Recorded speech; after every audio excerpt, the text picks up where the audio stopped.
Assalamualaikum warahmatullahi wabarakatuh. Bismillah, alhamdulillah, wassalatu wassalamu ala rasulillah wa ala alihi wa sahbihi wa mawala. Amma ba'd. Qala ta'ala fi kitabihil karim, a'udzu billahi minasy syaithanir rajim. Syahrul Ramadan alladzi unzila fihi al-Qur'an hudan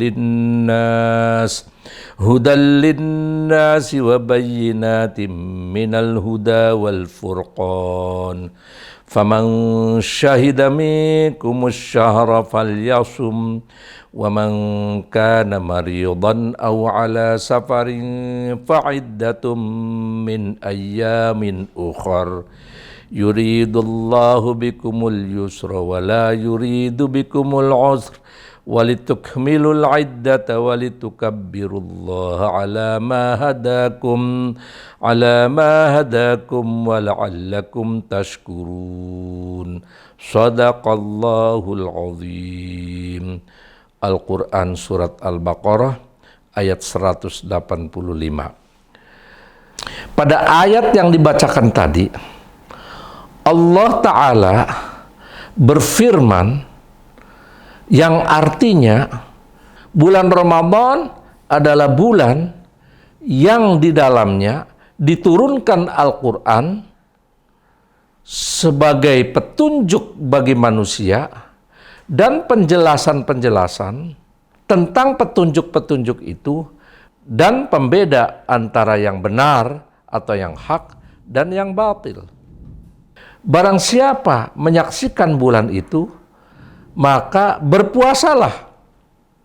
Barang siapa dalam keadaan sakit atau sedang mengadakan perjalanan, maka dia boleh meninggalkan puasa itu, namun harus diganti pada hari-hari lain sebanyak bilangan hari puasa yang ditinggalkannya.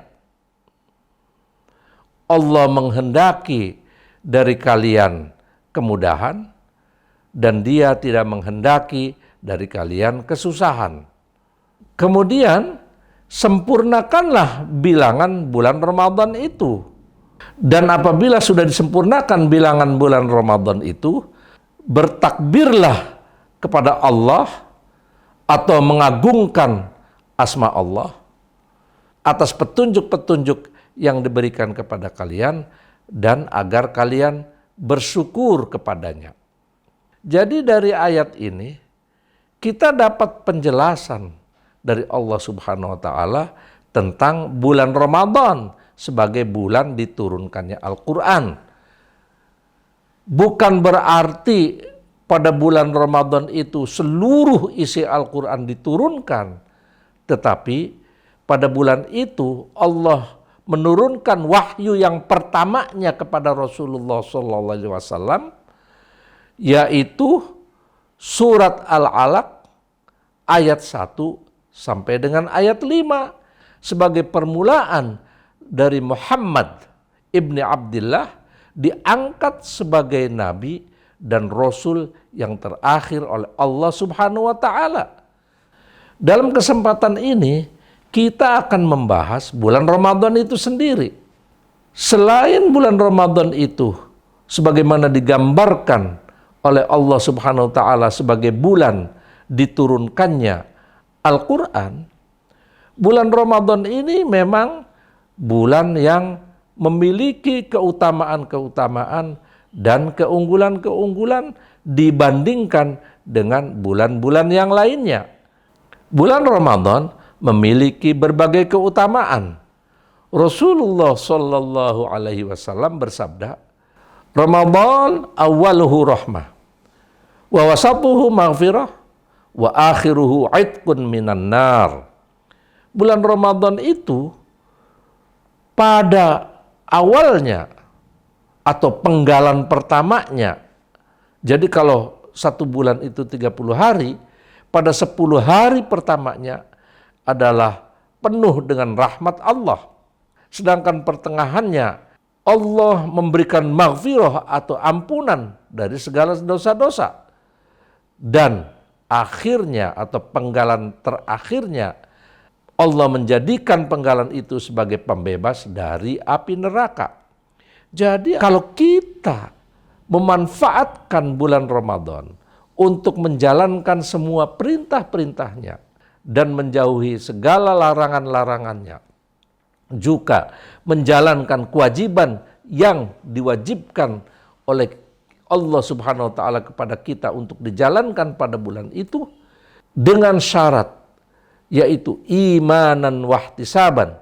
Dasarnya adalah karena beriman dan ingin memperoleh imbalan, pahala dan ridha dari Allah Subhanahu wa taala, maka kita insya Allah akan memperoleh keutamaan sebagaimana digambarkan oleh Rasulullah, yaitu pada 10 hari pertama kita akan memperoleh rahmat dari Allah Subhanahu wa taala.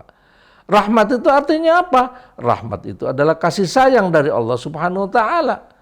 Dan siapapun yang memperoleh kasih sayang dari Allah Subhanahu wa taala, insya Allah kehidupannya khususnya di akhirat kelak itu akan memperoleh kebahagiaan yang sejati dan kebahagiaan abadi. Dan apabila dia terus melangsungkan apa yang sudah diamalkan seperti digambarkan tadi pada 10 hari yang kedua, maka dia akan memperoleh ampunan dari segala dosa-dosa yang dia lakukan. Terutama dosa yang berhubungan dengan Allah. Karena dosa itu ada 2 macam. Ada dosa yang terkait dengan hakullah, ada dosa yang terkait dengan hakul adami. Dosa yang terkait dengan hakullah akan diampuni oleh Allah Subhanahu wa taala, tapi yang terkait dengan manusia, Allah akan mengampuni setelah manusia itu mengampuni dia. Adapun penggalan yang ketiga, itqun minan nar, itu yang dimaksudkan adalah bahwa barang siapa yang menjalankan semua amalan-amalan baik yang diperintahkan maupun dianjurkan untuk dilaksanakan pada bulan Ramadan, maka Allah akan membebaskan orang tersebut dari api neraka. Selain itu, Rasulullah SAW bersabda, "Man fariha bidukhuli Ramadan, hurrima jasadahu 'alan niran." Barang siapa berbahagia dengan datangnya bulan Ramadan, maka Allah akan mengharamkan jasad orang tersebut dari api neraka. Jadi artinya dia tidak akan dimasukkan ke dalam neraka. Dan sebagaimana kita ketahui bersama bahwa di akhirat kelak itu hanya ada 2 saja tempat kita kembali, yaitu surga dan neraka.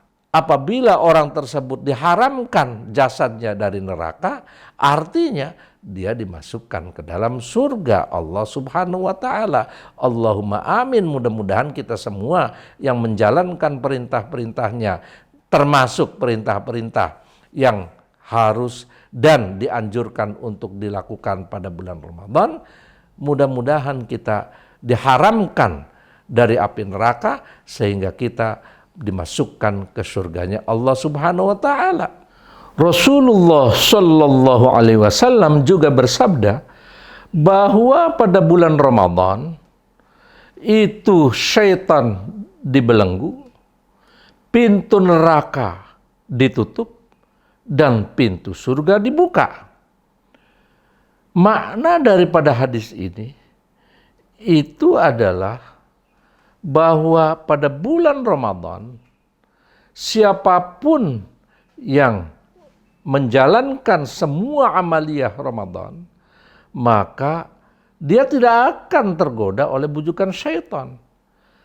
Jadi artinya ketika bulan Ramadan, bagi orang-orang yang menjalankan amaliyah Ramadan, itu syaitan tidak bisa menggodanya.